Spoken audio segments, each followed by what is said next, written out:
Hi friends, welcome to கேவிஎம்ஸ் world. நம்ம இன்னைக்கு என்ன பார்க்க போகிறோன்னா, கார்த்திகை தீபத்து அன்னைக்கு நம்ம எப்படி செலிப்ரேட் பண்ணணும், அப்புறம் நாங்கள் கொழுக்கட்டை வைப்போம். அந்த கொழுக்கட்டை ரெசிபியும் தான் பார்க்க போகிறோம்.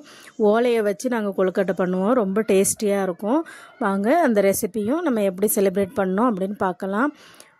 இப்போது ஃபஸ்ட்டு பச்சரிசி மாவில் கொஞ்சம் மஞ்சத்தூள் போட்டு கொஞ்சம் தண்ணி ஊற்றி அதை நல்லா கரைச்சி எடுத்துக்கிடணும். அதை வச்சு நம்ம வீட்டு வாசலில் நிலைவாசலில் கதவில் எல்லா இடத்துலையும் நம்ம பொட்டு வைக்கணும். பொட்டு வச்சுட்டு அதுக்கப்புறம் நிறைய அகல் விளக்கு வைக்கணும். நம்மளுக்கு எவ்வளோ வைக்க முடியுமோ அவ்வளோ அகல் விளக்கு வைக்கணும். எல்லா இடத்துலையுமே நல்லா அகல் விளக்கு நிறைய வைக்கணும். நான் ஃபஸ்ட்டு கதவில் நிலைவாசலில் எல்லாம் பொட்டு வச்சுட்டு அதுக்கப்புறம் அகல் விளக்கு எடுத்து அகல் விளக்கு வச்சு ஃபஸ்ட்டு நம்ம வாசலில் 2 விளக்கு வச்சுட்டு அதுக்கப்புறம் பூஜை ரூமில், வீட்டில், கிச்சனில், நம்ம செடி வச்சுருக்க இடத்துல அப்படி அங்கங்கே எல்லா இடத்துலையும் விளக்கு வைக்கலாம். பாருங்கள், நான் வாசலில் 2 விளக்கு வச்சுருக்கேன். அப்புறம் வாசலில் கதவுலலாம் பொட்டு வச்சுருக்கேன். அதுக்கு பிறகு கொழுக்கட்டை வைக்கிறதுக்கு நல்லா குருத்து ஓலையாக எடுத்து அது நல்லா சின்ன சின்னதாக நம்மளுக்கு வேணுங்கிற சைஸில் கட் பண்ணி அதை நாங்கள் நல்லா தொடச்சி க்ளீன் பண்ணி வச்சுருக்கோம். ஃபஸ்ட்டு இந்த ஓலையெல்லாம் ரெடி பண்ணி வச்சுட்டு அதுக்கப்புறம் 1 கிலோ பச்சரிசியை 1 மணி நேரம் நல்லா கழுவிட்டு ஊற வச்சுக்கிடணும். அதுக்கப்புறம் நல்லா காட்டன் துணியில் நம்ம அரிசியை தண்ணியிலேருந்து எடுத்து அரிசியை மட்டும் கொஞ்சம் வாட விட்டு காய வச்சு எடுத்து நம்ம மிக்ஸி ஜாரில் நல்லா அரைச்சி எடுத்துக்கிடணும். வெளியே மிஷினில் கொடுத்தோன்னா ரொம்ப பட்டு போல் அரைச்சிருவாங்க. அதனால் எப்போவுமே நான் வீட்டில் தான் மிக்சரில் அரைப்பேன். மிக்சரில் அரைச்சி மாவு எடுத்து வச்சுக்கிடணும். அதுக்கு பிறகு பாசி பயிர் ஒரு 250 கிராம் அதை வறுத்து 2ஆக உடச்சி வச்சுருக்கேன். 250 கிராம் கரெக்டாக இருக்கும். அதுக்கப்புறம் 3/4 கிலோ வெல்லம் அதை கத்தியால் சீவி வச்சுருக்கேன். காய்க்க வேண்டாம், இப்படி சீவி வச்சே போட்டுக்கிடலாம்.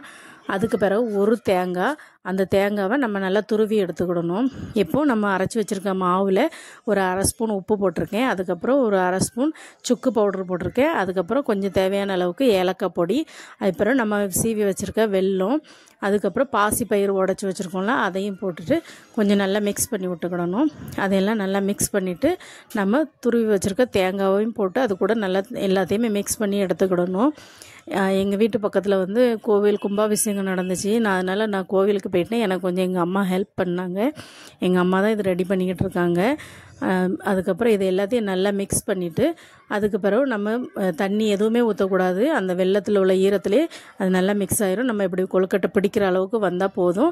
இவ்வளோ மிக்ஸ் ஆன பிறகு நம்ம கட் பண்ணி வச்சுருக்க ஓலை இருக்குல்ல அதில் கொஞ்சம் கொஞ்சமாக நம்ம மாவு எடுத்து அதை நம்மளுக்கு எவ்வளோ தேவையோ அந்த மாவு ஓலை ஃபுல்லாக வைக்கக்கூடாது. ஏன்னா இது வேக வைக்கும்போது கொஞ்சம் விரிஞ்சு வரும்.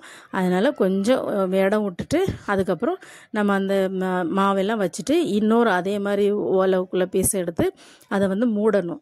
இல்லைன்னா நம்ம வேக வைக்கும்போது எல்லாம் வெளியே வந்துடும். அதனால் பக்கத்தில் அடுத்த சைடில் வச்சு மூடிட்டு அந்த ஓலையிலே நம்ம கொஞ்சம் இது கெட்டுறதுக்கு சின்ன சின்ன பீஸாக கொஞ்சம் நீளமாக கட் பண்ணி வச்சுக்கிடணும். அதை வச்சே கெட்டி கொஞ்சம் எல்லாத்தையுமே நம்ம எல்லா மாவையுமே இதே மாதிரி ஓலையில் நம்ம வச்சு எடுத்து வச்சுக்கிடணும்.